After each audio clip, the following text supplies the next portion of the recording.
காலேஜில் படிக்கும் போது ஒரு காமெடி நடிகராக ஆகிடுவேன் அப்படின்னு சொல்லுவாங்க. நமக்கு மூக்கு சப்பை ஃபுல்லாக அப்படிங்கும்போது கொஞ்சம் தயக்கம் இருக்கும். எல்லாம் கிண்டல் பண்ணுவாங்களோ என்னென்னு. அந்த தயக்கத்தை முதல்ல உடைச்சது வந்து Senthil sir, Goundamani sir, legend Vadivelu, இந்த மாதிரி ஜாம்பவான்கள் இந்த காமெடி நடிகருங்கிற அந்தஸ்தை உச்சத்துக்கு கொண்டு போன காலகட்டங்கள். அப்போயும் நமக்கு தைரியம் வரல. அப்படியே கால சூழ்நிலையில் வந்து ஃபஸ்ட்டு படம் கன்னியும் காலையும் செம காதல். மிஸ்டர் டைரக்டர் சாய் ராஜகோபால் திடீர்னு வந்து காரில் உட்காந்து இதை கூப்பிட்டு, அப்போ காரில் தான் வருவேன் சினிமா ஓதுவாங்கன்றது. காரில் கட்சி டாக்குன்னு ஆரம்பித்தார் டைரக்டர்.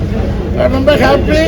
அதுக்கப்புறம் பெரிய சினிமாவோட ஒரு செல்வாக்கு, ஒரு கலெக்டராக, கமிஷனராக, தாசில்தாராக, லெஜெண்டாக ஒரு 15 ஆண்டு காலங்கள், ஒரு 100 படங்கள் ஓடிக்கிட்டு இந்த காலகட்டத்தில் ஃபஸ்ட்டு படம் ஒரு ஜொல்லு காமெடியா, எப்படி சார் சொல்கிறது டைரக்டர் சார், ஜொல்லு காமெடி. அதில் டைரக்டர் வந்து நீங்கள் தான் நடிக்கணும் அப்படின்னு சொன்னோன்னே எனக்கு கொஞ்சம் தயக்கம் தான். ஏன்னா ஜொல்லு காமெடி நான் நடித்ததே இல்லை. ஃபேமிலி ட்ராமா, ஜொல்லு காமெடின்னு சொல்ல மாட்டேன். ஒரு ஃபேமிலிக்குள்ளே அங்கங்கே நடக்கும்.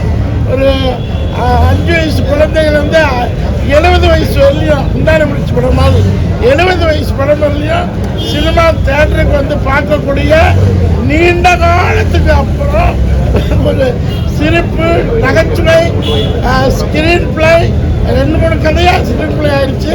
ரொம்ப அட்டகாசமான ஒரு ஸ்கிரிப்ட். எங்கே ஆரம்பிக்கிறாங்களோ அங்கே முடிப்பாங்க சினிமாவில்.